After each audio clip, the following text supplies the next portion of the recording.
No way. You're her. The words were a choked whisper coming from a man trained to show no fear. He recognized the call sign. The one they speak about in hushed tones during mission debriefs, the name my own father was convinced was just some battlefield myth. And in that single frozen moment, the man my father had just called a real warrior was staring at me, at his own daughter, as if I were a god of war.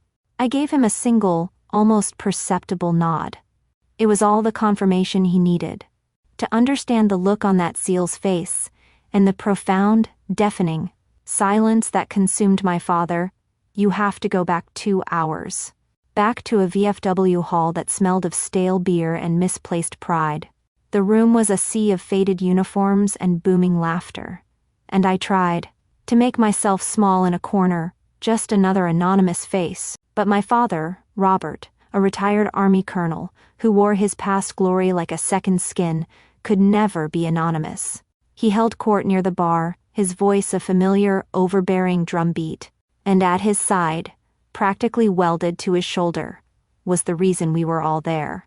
Lieutenant Miller, a young, decorated Navy SEAL with the kind of battlefield charisma that made old men feel young and important again. He was the son my father always wanted. An old acquaintance of my father's nodded in my direction. "Is that your girl, Robert? What's she up to these days?" My father scoffed, a sound I knew better than my own name. It was the sound of dismissal. "Her?" He waved as if shooting a fly. "Oh, she pushes pixels for the Air Force, some database analyst in a bunker in Maryland. We're proud, of course, but..." He leaned in, his voice dropping to a conspiratorial rumble as he gripped Miller's shoulder. "Men like this fine lieutenant are the real warriors." He looked right at me then, a smirk playing on his lips. "The Taliban wouldn't fear a daughter like you." The words landed like a physical blow, a public declaration of my worthlessness. The old veteran's laughter was hollow. I just stood there, my face a mask of calm, but inside a cold, familiar fury began to burn. All those years of being overlooked, of my achievements being minimized, the scholarship he called a nice little hobby, the commendation he dismissed as a participation trophy, it all coalesced into that one brutal sentence. Lieutenant Miller didn't laugh. He just looked at me, his expression unreadable and deeply uncomfortable. He knew something they didn't. My father's laughter echoed in the hall. He thought he was just telling an old joke, diminishing his disappointing daughter to elevate his surrogate son. He had no idea he'd just publicly insulted the commander of Operation Nightfall, right in front of one of its few survivors. To understand the silent reckoning that was about to unfold, you have to understand the 2 lives I was living. To my father, the world was simple. It was divided into predators and prey, warriors and clerks, heroes and, well, everyone else. Family dinners were his favorite battlefield for this particular lesson, a place where he could relive his glory days as an infantryman over mashed potatoes and gravy. He'd talk about the grit, the mud, the visceral reality of looking your enemy in the eye. He spoke of courage as a purely physical thing, something you could measure in miles marched and walls breached. His stories were always loud, always centered on himself, and always aimed at an audience of one, me. "So Annie," he'd ask, turning to me after a particularly long monologue about a long-forgotten skirmish, "what great battles did you fight from your desk today?" The question was never genuine. It was a performance for the rest of the table. I learned early on to give the answer he wanted, the one that kept me invisible, just cross-referencing some threat assessments Dad. He'd pat my hand, a gesture that felt more like a dismissal than affection. "That's nice, sweetie. Keep those spreadsheets tidy." In his world, I was just the clerk. A necessary but ultimately unimportant cog in a machine whose glorious purpose I could never truly understand. It was a nickname he used often, especially when he was comparing me to Lieutenant Miller. Miller's picture, a glossy print from a military magazine, was framed and given, the place of honor, on our mantle, right next to my father's own service medals. My university degree was tucked away in a box in the attic. My father would show Miller's texts like they were dispatched from the front line. The tip of the spear, he'd call him, his voice thick with pride. And I was, by implication, just the shaft. The support staff, the footnote in the story of real men doing real work. Each word was another quiet confirmation of a truth I'd lived with my whole life. In my father's eyes, I simply wasn't enough. But my father's house wasn't my real world. My real world was a place he couldn't even imagine, a place of absolute silence. Deep underground, lit only by the cold blue glow of 100 screens. It was a tactical analysis center, where the only sounds were the quiet hum of servers and the soft tapping of keyboards. There were no heroic speeches here, no stories of past glory. There was only the present, unfolding in real time, in pixels and encrypted data streams that represented thousands of lives. This was where I wasn't the clerk. This was where I was in command. My direct superior was General Carlson, a 3-star general with eyes that had seen too much and a man of few words, where each one carried the weight of a command. He didn't care about my father's legacy or where I came from. He only cared what I could do.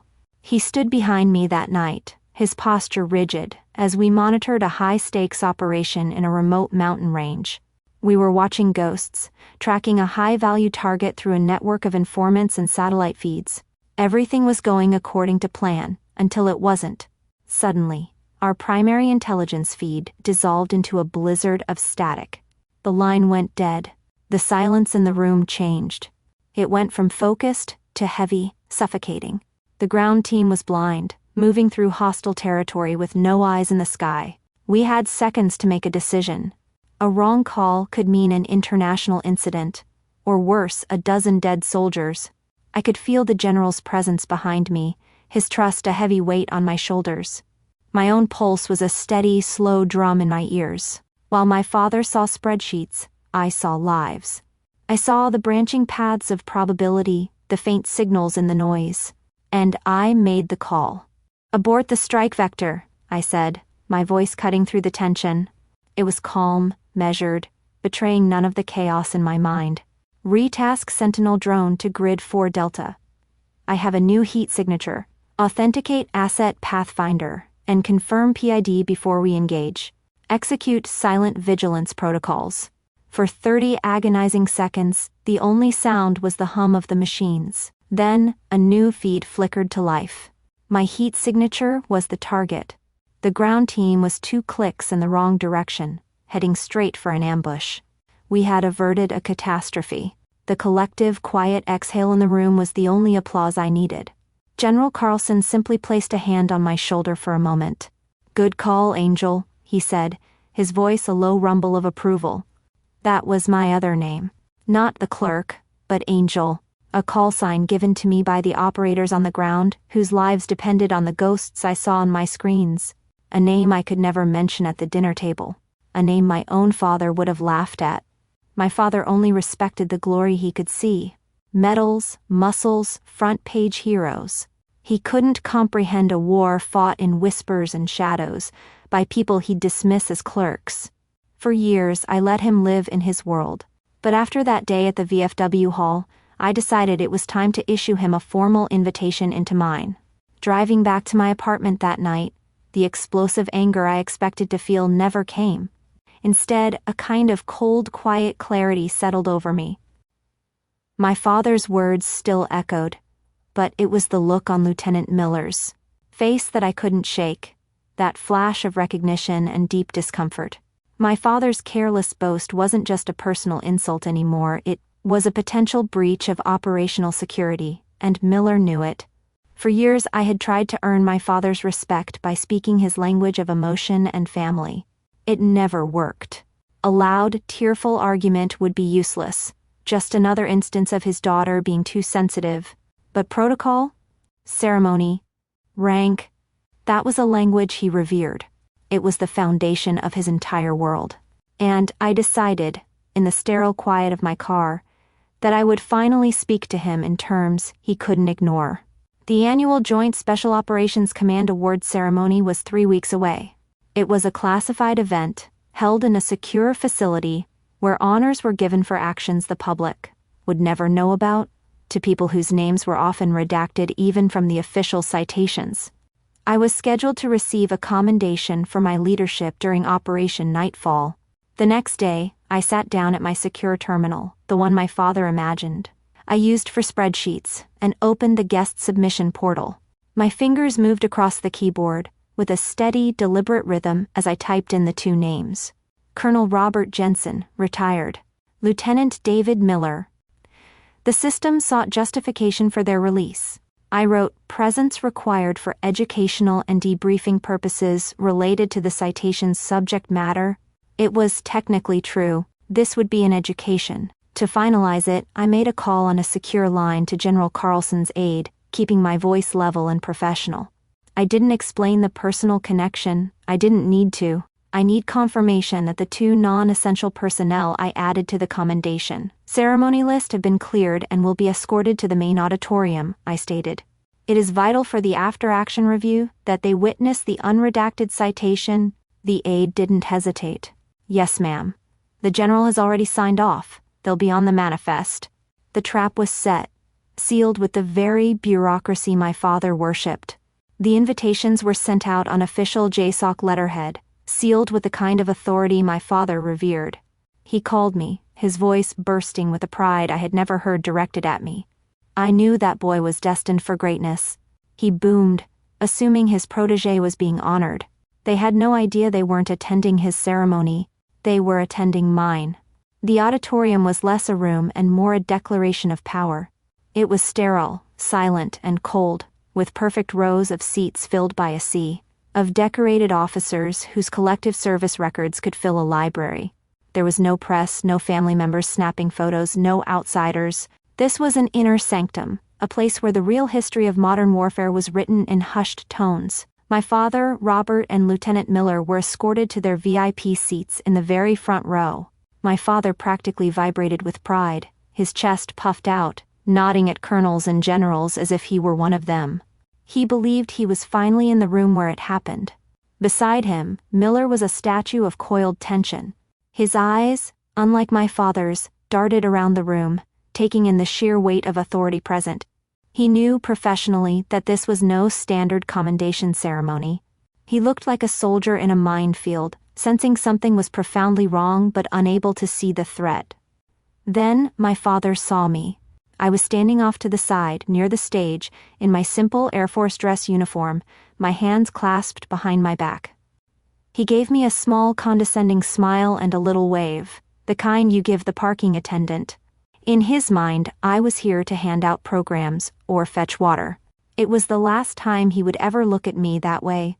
General Carlson walked to the podium, and a deep, respectful silence fell over the room. He was the embodiment of everything my father worshipped, a warrior, a leader, a man whose presence commanded absolute deference. He began to speak, his voice calm and steady, and I watched my father lean forward, ready to soak in the praise he was sure was coming for his protégé. The general wasn't talking about Miller. He was talking about a mission. I'm here today to speak about Operation Nightfall, he began. An operation that neutralized the entire leadership of a hostile network, preventing what intelligence assessed would have been a catastrophic attack on Allied forces. I saw a flicker of movement beside my father. It was Miller. His posture had become rigid. The operation's name was classified, known only to those who were there. The general continued, his words sanitized but heavy with unspoken meaning. This victory came not from a barrage of firepower, but from the surgical precision of one commander, operating thousands of miles away. He spoke of a moment during the operation when a ground team was sent on a ghost trail, a deliberate misdirection by the enemy. He talked about how their communications were cut off, and how they were walking into a perfectly laid trap. I watched Miller's face. The color was draining from it, his knuckles turning white where he gripped the armrest. He wasn't just hearing a story, he was reliving a memory. He had been the leader of that ground team. He had lived that moment of terrifying silence, believing he was leading his men to their deaths. He remembered the sudden, inexplicable command that came through a scrambled channel, a single, calm voice that redirected his team at the last possible second, saving all their lives. He knew the legend that was born that day, the call sign they all whispered, with a mix of fear and reverence in the debriefing tents. And as I watched him, I saw the exact moment the pieces clicked into place in his mind. His eyes shot towards me, wide with disbelief. General Carlson's voice pulled the focus back to the stage. He was nearing his conclusion. The commander of this operation is a legend known to the operators on the ground by only one name. My father's face was a mask of pure, unadulterated pride. He placed a hand on Miller's arm, ready to heave him to his feet. He was so sure, so absolutely certain that he knew what was coming next. He was looking at the wrong soldier. But today, the general said, his eyes finding mine across the room, we recognize her service by her real name. Silence stretched, thick and heavy. Please join me in honoring Captain Anna Jensen, known to the heroes she brought home as the Angel of Death. The name hung in the air, an impossible truth.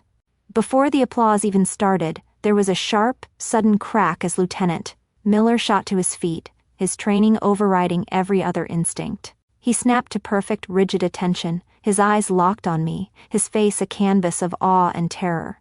And then the room erupted. Hundreds of the most respected officers in the United States military were on their feet, their applause a deafening roar. I walked calmly towards the stage, my steps even, my eyes fixed on my father. His face collapsed in stages. First, a deep, profound confusion, his smile frozen and grotesque. Then, denial, as he looked from me to the applauding generals and back again, his mind refusing to process the data.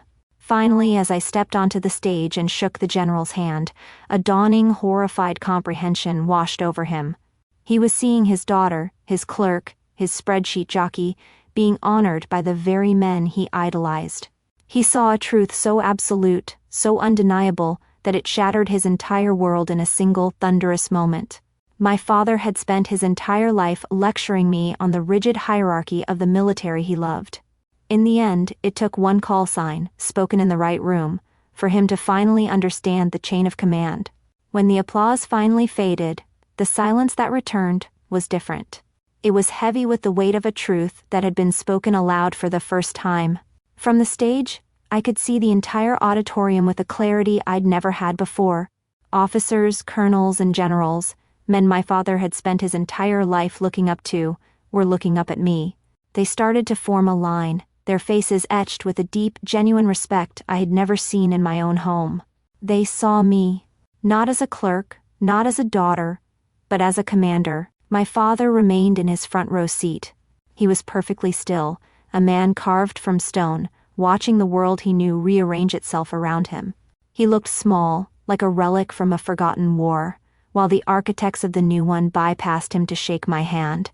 One after another, they offered their congratulations, their words concise but meaningful. They spoke of the lives I saved, of the intelligence I provided, of the respect their teams had for the unseen angel who guided them through the dark. Each handshake was a quiet repudiation of every condescending pat on the head my father had ever given me. After the generals, Lieutenant Miller approached. The swagger was gone, replaced by a profound and humbling deference. He stood before me, no longer the confident seal my father paraded around, but a subordinate addressing a superior officer. "Ma'am," he said, his voice quiet and thick with emotion. We had no idea. Thank you. For everything. It was the only validation I ever truly needed, not from a father who refused to see me, but from a soldier whose life I had saved. He understood. That was enough. I nodded to him and he retreated. Finally, only my father was left, still sitting, the crowd having moved on. We locked eyes across the empty space between us. There was nothing to say. His world was in ashes and mine was just beginning. He gave a single stiff nod, then stood and walked out of the auditorium without a word. A year can change everything. And nothing at all. I was Major Jensen now. My new office overlooked a bustling airfield, a constant reminder of the world I was charged with protecting. My work was my life, my purpose, my home. The weight of my father's disapproval, a burden I had carried since childhood, was simply gone. It hadn't vanished in a fiery confrontation but had quietly dissolved in the face of an undeniable truth. His opinion no longer held any power because I was no longer seeking his approval. I had found it elsewhere. My new family wore flight suits and combat boots. They were the elite operators I briefed in the early hours of the morning. In a secure room with a massive holographic map at its center, they were Rangers, SEALs, and Delta Force operators, the very men my father would have called real warriors. And they listened to me. They trusted my analysis, they followed my commands, and they relied on my judgment to bring them home. We were a family bound not by blood or obligation, but by something far stronger: mutual respect and absolute competence. We had earned our place in each other's lives. One evening, as dusk settled over the airfield, painting the sky in shades of orange and purple, a notification popped up on my screen. It was an email. My heart gave a single hard thump when I saw the sender's name. My father. The subject line was just 2 words: your work. I hesitated for a long moment, my hand hovering over the mouse. After a year of complete silence, what could he say? I finally clicked it open. The email was short, stilted, and full of military jargon he must have looked up. He was asking for details about my command, about drones, about intelligence platforms. He used acronyms incorrectly, like a tourist trying to speak a local dialect. It was so painfully clear what he was doing. He wasn't asking how I was. He wasn't apologizing. He was trying to gather intelligence, to understand the mechanics of my power so he could recontextualize it in his own mind, to somehow make my story a part of his. A small, sad smile touched my lips. I didn't feel a shred of the old anger, just a quiet, final sense of closure. He was never going to understand. He couldn't. I moved the cursor over the email, and without replying, I clicked Archive.